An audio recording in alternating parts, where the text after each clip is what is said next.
When Charlotte Hawkins was among the mourners at Stephen Hawking's funeral yesterday, many questioned if she was a relation. The Good Morning Britain host joined the 500-strong congregation at Great St. Mary's Church for the private funeral of Stephen Hawking. The 42-year-old journalist was among the celebrity mourners, including the Theory of Everything star Eddie Redmayne. While thousands lined the streets outside the church, the guest list to get inside the private funeral was tightly controlled. Only friends, family and former colleagues filled up most of the seats inside.But. Among them was the breakfast TV host, who arrived at the church in a stylish black jacket and a fitting star pattern dress. Soon afterwards, the search term as Charlotte Hawkins related to Stephen Hawking started trending on Google, according to Cambridge News. But despite their similar-sounding names, there's no relation between the Good Morning Britain host and the Cambridge professor. She was invited to the funeral because, as well as her extensive TV and radio work, Charlotte is also a patron of the Motor Neurone Disease Association, a role she took on following the death of her father to the devastating condition.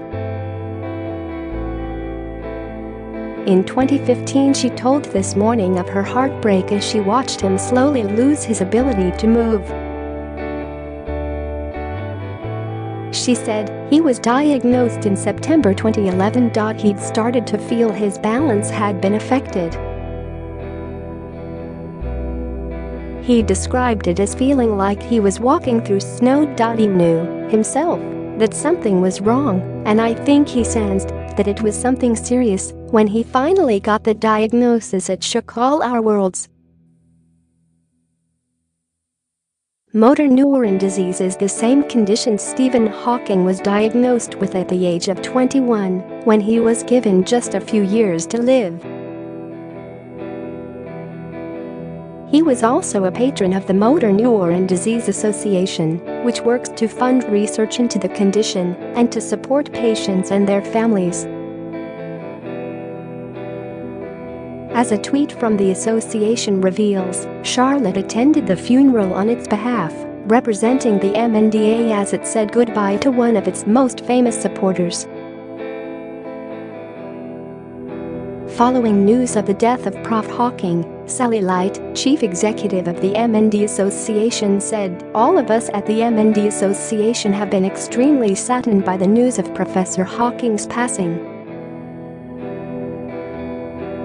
Through so many years in the public eye, he did a huge amount to raise awareness of motor neurone disease, MND, yet he never allowed himself to be defined by his illness."